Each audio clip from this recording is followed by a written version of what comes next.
Medak collector కార్యాలయంలో నియోజకవర్గానికి సంబంధించిన ఇందిరమ్మ ఇండ్ల మంజూరీ పత్రాల పంపిణీ కార్యక్రమం నాడు జిల్లా కలెక్టర్ రాహుల్ రాజ్ నిర్వహించారు. ఈ కార్యక్రమానికి స్థానిక ఎమ్మెల్యే మైనంపల్లి రోహిత్రావు ముఖ్య అతిథిగా హాజరయ్యారు. ఈ సందర్భంగా ఎమ్మెల్యే మైనంపల్లి రోహిత్రావు మాట్లాడుతూ గత ప్రభుత్వంలో నిరుపేదలకు గ్రామాల్లో ఒక ఇల్లు కూడా ఇవ్వలేదని అన్నారు. కాంగ్రెస్ ప్రభుత్వం వచ్చి 15 నెలల లోపు ప్రతి గ్రామంలో నిరుపేదలకి ఇందిరమ్మ ఇల్లు ఇస్తున్నామని స్పష్టం చేశారు. ఎన్నికల్లో ఇచ్చిన హామీ ప్రకారం ఇందిరమ్మ ఇల్లు ఇవ్వడం జరుగుతుందన్నారు. రామయ్యంపేటలో ఇంటిగ్రేటెడ్ స్కూల్ సముదాయాన్ని 200 కోట్లతో ప్రభుత్వం నిర్మించబోతుందన్నారు. ఈ ప్రాంతంలో పిల్లలు బాగా చదువుకోవాలని అందుకు ప్రభుత్వం ఆలోచించి మెదక్ నియోజకవర్గాన్ని ప్రత్యేక అభివృద్ధి చేసే దిశగా ఇంటిగ్రేటెడ్ స్కూల్స్ నిర్మించబోతున్నారని అన్నారు. ముఖ్యమంత్రి పక్కనే మనకి ఏడుపాయల అమ్మవారు ఉన్నది. ఒకటి కాశ్మీర్లో ఉన్నది, ఇంకోటి మెదక్లోనే ఉన్నది. అంత విలువైన అమ్మవారు. అట్లాంటి అమ్మవారికి ఎన్నికలు రాగానే ఏడుపాయలకు 100 కోట్లు ఇస్తాం, 200 కోట్లు ఇస్తామని చెప్పి మాయమాటలు చెప్పుడే తప్ప కనీసం 10 ఏళ్లలో ఒక్కసారి కూడా ఇంతకుముందు ఉన్న ముఖ్యమంత్రి ఏడుపాయలకి రాలేదు అని చెప్పి తెలియజేసుకుంటామని. అంటే 10 ఏళ్లలో రాలే, మనం పట్టించుకోలే.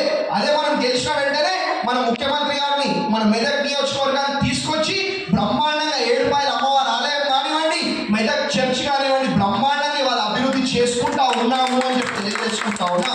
నేను ఇది చేస్తా అది చేస్తా అని మీకు చెప్తలేను. నేను చేసే కార్యక్రమాలే ఇవాళ మీ అందరి ముందు అంటే మీకు చెప్తా ఉన్నా అని చెప్పి తెలియజేసుకుంటా ఉన్నా.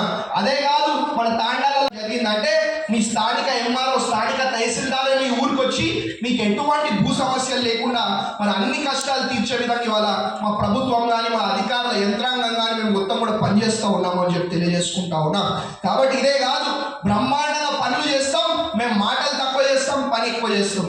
మీ కళ్ళ ముందే పని కనిపించే విధంగా మేము చేస్తామని చెప్పి మీ అందరికీ కూడా ఇంకొకసారి ఇక్కడికి ఇచ్చేసి అవకాశం ఇచ్చినందుకు మీ అందరికీ ఇంకొకసారి పేరు పేరున మనస్ఫూర్తిగా హృదయపూర్వకంగా ధన్యవాదాలు తెలియజేస్తూ ముగిస్తా ఉన్నాం. Thank you. వీళ్ళు మొత్తం ఎట్లయినా 10 ఏళ్ళు అప్పులు పాలు చేసి మొత్తం దాచుకుర్రు. అయినప్పటికీ కూడా మరి మా పేద ప్రజలు బాగుండాలా అనే ఒక ఉద్దేశంతో ఇవాళ వచ్చిన ఇందిరమ్మ రాజ్యంలో మీ అందరికి కూడా ఇవాళ ఇందిరమ్మ ఇల్లులు ఇస్తా ఉన్నాము అని చెప్పి తెలియజేసుకుంటా ఉన్నా. ఇదే కాదు, ఇంకా భవిష్యత్తులో బ్రహ్మాండమైన అభివృద్ధి సేవా సంక్షేమ కార్యక్రమాలు మరి చేసుకుంటూ ముందుకు పోతాం.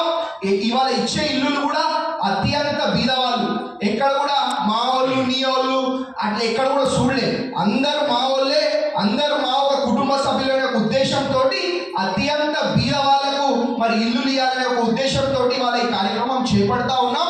కాబట్టి మళ్ళా ఇంకొకసారి చెప్తా ఉన్నాం, ప్రతి దగ్గర కూడా ఇవాళ